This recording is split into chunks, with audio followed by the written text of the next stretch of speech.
अस्सलाम वालेकुम। मुझे कहते हैं सैयद यासिर और आप देख रहे हैं मेरा यूट्यूब चैनल। तमाम नए आने वाले दोस्तों से दरख्वास्त है कि वो मेरे चैनल को सब्सक्राइब करें, लाइक करें और घंटी के बटन को ज़रूर दबाएं ताकि तमाम नई आने वाली वीडियोस आप तक बआसानी पहुंचती रहें। इमरान खान जेल में काफ़ी दिनों के बाद डाउन नजर आए। ऐसा लगता है कि जैसे खान साहब की कुछ उम्मीदें टूटी हैं। खान साहब पहली बार इतने डाउन नजर क्यों आए, ये सारी डिटेल होगी इसी व्लॉग में।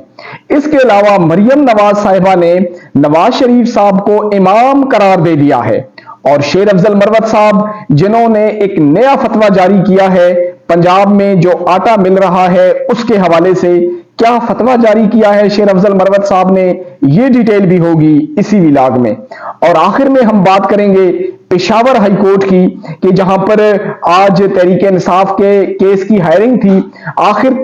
पेशावर हाई कोर्ट ने क्या फैसला दिया और आने वाले दिनों में जो है इस केस के हवाले से क्या होने वाला है, ये सारी डिटेल होगी इसी व्लॉग में। सबसे पहले बात कर लेते हैं इमरान खान साहब की। इमरान खान साहब की जेल में समाअत थी और इमरान खान साहब जेल की समाअत के लिए आए। वहां पर मीडिया के नुमाइंदे भी कुछ मौजूद थे और जब इमरान खान साहब आए जेल के अंदर अदालत कमरे अदालत में, तो जिस तरह पहले इमरान खान साहब चार्म होते थे, उनके चेहरे पर मुस्कुराहट होती थी, तरोताजा होते थे और वो बिल्कुल फ्रेश लग रहे होते थे, कॉन्फिडेंस में होते थे। पहली बार ऐसा देखने में आया है कि खान साहब जो है वो डाउन नजर आए हैं। बिल्कुल खामोश थे, उन्होंने कोई बात नहीं की, सीधा आके बुशरा बीबी के पास बैठ गए और बुशरा बीबी से आके उन्होंने सरगोशियां शुरू कर दी और सिर्फ एक बार उठे, जज साहब के सामने पेश हुए, जज साहब से उनका मुकालमा हुआ और उसके बाद दोबारा आके वो बुशरा बीबी के पास बैठ गए। तो ओवरऑल खान साहब की जो कल की बॉडी लैंग्वेज थी वो इंतहाई मायूस थी और वो डाउन नजर आ रहे थे और उन्होंने मीडिया के नुमाइंदों से भी गैर रस्मी बात की। वहां पर कुछ मीडिया के नुमाइंदे जो थे वो मौजूद थे जिनसे खान साहब की बात हुई, लेकिन बकौल मीडिया के नुमाइंदों के कि खान साहब के अंदर वो चार्म नहीं था, वो जो एक कॉन्फिडेंस था वो नहीं था। खान साहब बहुत मतलब वीक लग रहे थे और उनकी बॉडी लैंग्वेज जो थी वो ऐसे लग रही थी कि बहुत स्ट्रेस है। तो इसकी एक वजह तो ये है कि कल जो है वो एक कोर कमांडर कॉन्फ्रेंस जो हुई है और उसका जो एलामिया जारी हुआ है वो जो है वो बड़ा सख्त था और उसमें बड़ा कैटेगोरिकली इस बात का इजहार किया गया है कि जो लोग भी 9 मई में मुलविस रहे हैं उनको कैफरे किरदार तक पहुंचाया जाएगा और रियासत जो है उनके साथ आईनी हाथों से निपटेगी। जबकि हमारे पास जो खबरें थी वो ये थी कि इमरान खान साहब के पास कुछ जो है मुक्तदर हलकों के लोग इमरान खान साहब के पास जा रहे थे और उनको इस बात पे आमादा करने की कोशिश कर रहे थे कि आप जो 2024 का इलेक्शन हुआ है जिसमें आपने फिर धांधली शुरू कर दी है, तो आप इस चीज से पीछे हट जाएं, आप जो है अपोजिशन में बैठे, बेशक आप अपोजिशन करें लेकिन आप इदारों के बारे में बात न करें, आप एहतजाज न करें, क्योंकि इस वक्त जो मुल्क की मईशत है, मुल्क की हालात हैं वो जो है किसी तौर पे भी इस किस्म के हालात के मुतहम्मिल नहीं हो सकते। तो जब खान साहब के सामने कुछ शराइत रखी गई तो जराए बताते हैं कि खान साहब ने इन तमाम चीजों से मुकम्मल इनकार किया और उन्होंने कहा जी कि ये एक जमहूरी मुआशरा है, हमारे मुल्क में जमहूरियत है और जमहूरियत में एहतजाज करना सबका हक है। हमारे साथ ज्यादती हुई है और हम जो है जो इलेक्शन हुआ है इसके खिलाफ हम एहतजाज जरूर करेंगे, लेकिन हम इस एहतजाज में एस्टैब्लिशमेंट का नाम नहीं लेंगे। हम नून लीग पीपल पार्टी को जरूर लेताड़ेंगे, उनका नाम जरूर लेंगे, लेकिन हम जो मुक्तदर हलके हैं उनके बारे में कोई बात नहीं करेंगे। अलबत्ता हम एहतजाज जरूर करेंगे और हमारा एहतजाज जो होगा वो जो है वो मुल्कगीर होगा, क्योंकि हम इस हुकूमत को नहीं मानते। ये 2 नंबर हुकूमत है, ये धौन धांसली की हुकूमत है और ये फॉर्म 47 की पैदावार हुकूमत है। तो हम जो है इस मसले से बिल्कुल भी पीछे नहीं हटेंगे, लिहाजा हम एहतजाज करेंगे। तो जब खान साहब ने इस बात का जवाब दिया कि हम एहतजाज से पीछे नहीं हटेंगे, तो फिर जो है प्रेस रिलीज जारी की गई और खान साहब को यह पैगाम दिया गया कि अगर आप पीछे नहीं हटेंगे तो हम भी वो तमाम लोग जो 9 मई में मुलविस हैं उनके खिलाफ भरपूर कार्रवाई करेंगे। तो खान साहब की मायूसी की एक वजह यह भी हो सकती है कि वो अब इस बात से मायूस हो गए हैं कि शायद उनके साथ कोई बार्गेनिंग की जाएगी, उनके साथ कोई समझौता कर लिया जाएगा, या इस बात को कि खान साहब अब पावर में हैं, उनके पास अक्सरियत है, लोग इमरान खान साहब को चाहते हैं, तो उनके साथ शायद कोई नरमी बरती जाएगी। तो इस प्रेस कॉन्फ्रेंस के बाद जब खान साहब को इस बात का यकीन हो गया कि शायद पाकिस्तान की सियासत में अब उनके लिए لیے اس طرح کا خلا موجود نہیں ہے جس طرح 2018 میں تھا، تو خان صاحب تھوڑے پریشان دکھائی دے رہے تھے۔ دوسری طرف عمران خان صاحب کی جو بہنیں ہیں وہ یہ کہہ رہی ہیں کہ کافی عرصے سے خان صاحب کے دانت میں درد ہے، ان کو دانتوں کی تکلیف ہے، جس کی وجہ سے خان صاحب جو ہے وہ شدید تکلیف میں ہوتے ہیں، اور وہاں پر جو ڈاکٹر ہیں وہ اس قابل نہیں ہے کہ خان صاحب کے دانتوں کا معائنہ کریں۔ اور اس کے علاوہ اب خان صاحب کی ایک آنکھ میں بھی تکلیف ہے، یعنی خان صاحب کی آنکھ جو ہے اس میں درد ہوتا ہے، وہ لال رہتی ہے اور اس میں سے پانی بہتا رہتا ہے۔ ایک تو خان صاحب مطالعہ بہت زیادہ کرتے ہیں، 75 سال کے شخص ہیں، اور ظاہر سی بات ہے اس ایج میں آنکھوں نے ڈیمیج ہونا ہوتا ہے۔ تو بہرحال عمران خان صاحب کے ساتھ جہاں ذہنی کچھ کیفیتیں چل رہی ہیں، ظاہر ہے ایک شخص جو ایک آزاد خیال شخص تھا وہ 7-8 مہینوں سے جیل میں ہے، بھلے جیل میں آسانی ہے، بھلے وہ جیل کے ساتھ انہوں نے سمجھوتا کر لیا ہے، لیکن میرے خیال میں ایک آزاد رہنے والے انسان کے لیے جیل جو ہے وہ کسی بھی صورت میں زندگی گزارنے کے لیے آسان جگہ نہیں ہے۔ تو خان صاحب بھی ایک انسان ہے، ظاہر سی بات ہے حالات جو ان کی توقعات کے خلاف ہوتے جا رہے ہیں، تحریک انصاف الیکشن بھی جیت گئی، KPK میں حکومت بھی بنا لی، لیکن اس کے باوجود عمران خان کے ساتھ جو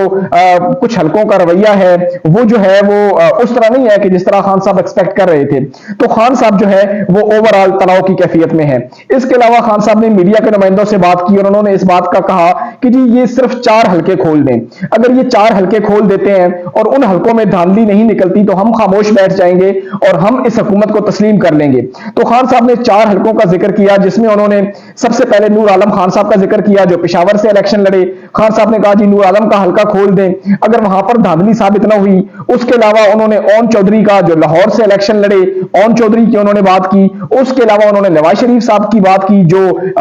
یاسمین راشد کے خلاف الیکشن لڑے، اور پھر انہوں نے اسلام آباد اور خواجہ آصف کے حلقوں کی بات کی کہ ان حلقوں میں سے کوئی بھی 4 حلقے یہ حکومت کھول دے، اور اگر ان حلقوں میں ہم دھاندلی ثابت نہ کر سکے تو بے شک ہم جو ہے وہ چپ کر کے بیٹھ جائیں گے اور ہم اس حکومت کو مان لیں گے، لیکن یہ نہیں ہو سکتا کہ ہمارے ساتھ زیادتی بھی ہوئی ہے، ہمارا مینڈیٹ بھی چوری کیا گیا ہے اور ہم جو ہے وہ خاموشی سے بیٹھ جائیں۔ پھر خان صاحب نے جو اعلامیہ جاری ہوا تھا کور کمانڈر کانفرنس کا، اس کا انہوں نے جو ہے وہ خیر مقدم کیا اور انہوں نے میڈیا سے کہا کہ جی بالکل ہم اس کا خیر مقدم کرتے ہیں، لیکن شرط یہ ہے کہ یہ تفتیش میرٹ پہ ہونی چاہیے، CCTV فوٹیج جو ہے وہ سامنے لائی جائیں، سپریم کورٹ ایک کمیشن بنائے اور اس کمیشن کے تحت اس کی انویسٹیگیشن ہو، جو اس کے ذمہ داران ہیں ان کو بے شک سزا ملنی چاہیے۔ اس کے علاوہ جی بات کر لیتے ہیں مریم نواز صاحبہ کی کہ مریم نواز صاحبہ کل ایک جگہ پہ موجود تھی اور وہاں پر نواز شریف صاحب کا ذکر چل گیا، ظاہر ہے وہ ان کی بیٹی ہیں، تو انہوں نے کہا جی کہ نواز شریف ہمارے لیے نہ مسلم لیگ نون کے قائد رہے ہیں، نہ وہ مسلم لیگ نون کے اب لیڈر رہے ہیں، بلکہ وہ اب ہمارے لیے امام کی حیثیت اختیار کر گئے ہیں۔ مطلب نواز شریف صاحب اب جو ہے مریم نواز صاحبہ کے لیے اور مسلم لیگ نون کے لیے امام ہیں۔ یعنی آپ کو یاد ہوگا کہ اس سے پہلے بھی نواز شریف صاحب نے اپنے دور حکومت میں ایک دفعہ کوشش کی تھی امیر المومنین بننے کی، لیکن اس وقت تو وہ نہیں بن سکے تھے، تو اب ان کی بیٹی جو ہے وہ ان کو امام صاحب کا لقب جو ہے وہ دے رہی ہیں۔ اب مریم نواز صاحب سے پوچھنا یہ ہے کہ وہ کس قسم کا امام جو ہے وہ نواز شریف صاحب کو بنانا چاہ رہی ہیں، چونکہ ہمارے معاشرے میں آج کل امام بھی بہت قسموں کے ہیں۔ ایک وہ امام ہوتے ہیں کہ آپ مسجد میں جائیں صبح اور ہوتا ہے، دن کو اور ہوتا ہے، شام کو اور ہوتا ہے، تو اب پتہ نہیں کہ مریم نواز صاحب نواز شریف صاحب کو کون سا امام بنانا چاہتی ہیں۔ بہرحال وہ ان کے والد ہیں اور وہ بھلے ان کو امام بنائیں، بھلے ان کو امیر المومنین بنائیں، یہ ان کا حق ہے اور ان کو اس چیز سے کوئی روک بھی نہیں سکتا چونکہ وہ ان کے والد ہیں، لیکن میرے خیال میں اصل امام نواز شریف صاحب تب بنیں گے جب پاکستانی قوم ان کو ووٹ دے کے امام منتخب کرے گی۔ اور اس کے علاوہ جناب شیر افضل مروت صاحب، یقینی طور پر آپ ان سے واقف ہیں کہ وہ ہر وقت کوئی نہ کوئی ایسی بات کر جاتے ہیں کہ جو میڈیا پہ بہت جلدی وائرل ہو جاتی ہے۔ تو کل جناب ایک ٹاک شوز میں جب پنجاب حکومت نے جو رمضان میں سستا پیکج جو ہے آٹے کا دیا ہے اس کے حوالے سے ایک اینکر نے ان سے سوال کیا، تو شیر افضل مروت صاحب نے جناب اسی وقت کہہ دیا کہ جو پنجاب حکومت کی طرف سے آٹا مل رہا ہے تو اس پر چونکہ پنجاب حکومت نے نواز شریف صاحب کی تصویر لگائی ہے تو انہوں نے کہا کہ جو بھی رمضان میں یہ آٹا استعمال کرے گا، مطلب جس آٹے پر نواز شریف صاحب کی تصویر لگی ہوگی تو ان کا روزہ مکروہ ہو جائے گا، ان کا روزہ نہیں ہوگا۔ تو یہ ایک بڑی غیر معمولی سی بات کی ہے، سیاست میں رمضان کو لانا اور اس طرح کی بات کرنا یہ میرے خیال میں مناسب نہیں ہے شیر افضل مروت کے لیے، اور اب وہ MNA بن چکے ہیں، وہ ایک پڑھے لکھے شخص ہیں، تو میرے خیال میں شیر افضل مروت صاحب کو اس طرح کی باتوں کا خیال رکھنا چاہیے اور ٹاک شوز میں کم از کم سیریس رویہ اختیار کرنا چاہیے۔ اس کے علاوہ شیر افضل مروت صاحب کے حوالے سے ہمیں ایک یہ خبر بھی آ رہی ہے کہ وہ पब्लिक अकाउंट्स कमेटी के जो चेयरमैन है वो चेयरमैन भी जो है उनका नाम लिया जा रहा है कि हो सकता है कि पब्लिक अकाउंट कमेटी के जो चेयरमैन हो वो शेर अफजल मरवत साहब हो। बहरहाल अब शेर अफजल मरवत साहब को जब इतने बड़े ओहदे पे बिठाया जाएगा, जो मेरे ख्याल में पाकिस्तान के बाद तीसरा आईनी बड़ा ओहदा है, तो उनको अपने रवैयों में तब्दीली करनी पड़ेगी और मीडिया के साथ बात करते हुए, कम से कम अपने मुखालिफिन के बारे में बात करते हुए, अपने लबो लहजे को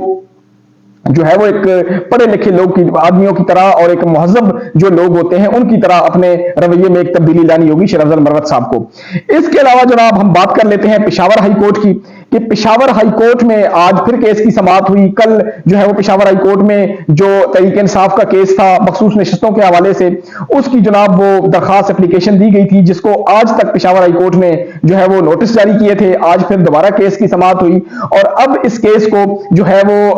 13 मार्च तक मुलतवी कर दिया गया है। अटॉर्नी जनरल साहब आज पेश नहीं हुई है तो दोबारा नोटिस जारी कर दिए हैं पेशावर हाई कोर्ट ने अटॉर्नी जनरल साहब को भी, इलेक्शन कमीशन को भी और हुकूमत को भी। तो ये केस की जो हायरिंग है अब दोबारा 13 मार्च को होगी। अब देखना यह है कि 13 मार्च को क्या जो है वो इस केस के रिजल्ट आते हैं। बहरहाल एक बात तो तय है कि तहरीक इंसाफ जो है वो इन सीटों का पीछा नहीं छोड़ेगी। तहरीक इंसाफ ने आज लाहौर हाई कोर्ट में भी जो है वो पिटीशन दायर कर दी है मखसूस नशिस्तों के हवाले से। अगर पेशावर हाई कोर्ट तहरीक इंसाफ के हक में फैसला दे देती है तो फिर ये जो फैसला होगा ये केपीके में और वफाकी हुकूमत जो सूबाई कौमी असम्बली है वहां तक इंप्लीमेंट होगा, जबकि पंजाब जो है वो उस फैसले में नहीं आएगा। लिहाजा तहरीक इंसाफ ने आज लाहौर हाई कोर्ट में भी दरखास्त दायर कर दी है। तो यकीनन आने वाले दिनों में ये जो मुल्क में है एक आईनी बहरान जो है ये बढ़ता चला जाएगा। उस वक्त तक अब सदर के इलेक्शन भी नहीं हो सकते कि जब तक इस केस का कोई बाज़ाब्ता फैसला नहीं हो जाता, क्योंकि तहरीक इंसाफ जो है वो अब यक वक्त पेशावर हाई कोर्ट में भी उसने जो है वो दरखास्त दी हुई है, केस चल रहा है, लाहौर हाई कोर्ट में भी कर दिया है। और अगर यहां से तहरीक इंसाफ को इंसाफ न मिला तो फिर यकीनन तहरीक इंसाफ सुप्रीम कोर्ट भी जाएगी। तो मेरे ख्याल में जब तक इस केस का कोई फैसला नहीं हो जाता उस वक्त तक जो है जो पाकिस्तान में एक आईनी बहरान है वो रहेगा और नए सदर का इंतखाब जो है वो खटाई में पड़ा रहेगा। बहरहाल मुझे जाती तौर पर यह लगता है कि ये जो सीटें हैं ये मखसूस सीटें तहरीक इंसाफ का हक है और मेरे ख्याल में पेशावर हाई कोर्ट से भी और सुप्रीम कोर्ट से भी तहरीक इंसाफ को हक मिलेगा। और अगर ये हक तहरीक इंसाफ को मिल जाता है जो उसका एक आईनी उसका कानूनी हक है, तो मेरे ख्याल में पीपल पार्टी और नून लीग के लिए मुश्किलात जो हैं वो मजीद बढ़ जाएंगी अगर ये मखसूस नशिस्तें जो हैं ये तहरीक इंसाफ को सुप्रीम कोर्ट और पेशावर हाई कोर्ट दे देती है। तो मुझे दीजिए जनाब इजाजत, मिलते हैं एक नई वीडियो के साथ। अपना और अपने इर्द गिर्द के लोगों का बहुत सारा ख्याल रखिएगा। इसी दुआ के साथ खुश रहें। अस्सलामु अलैकुम। पाकिस्तान जिंदाबाद।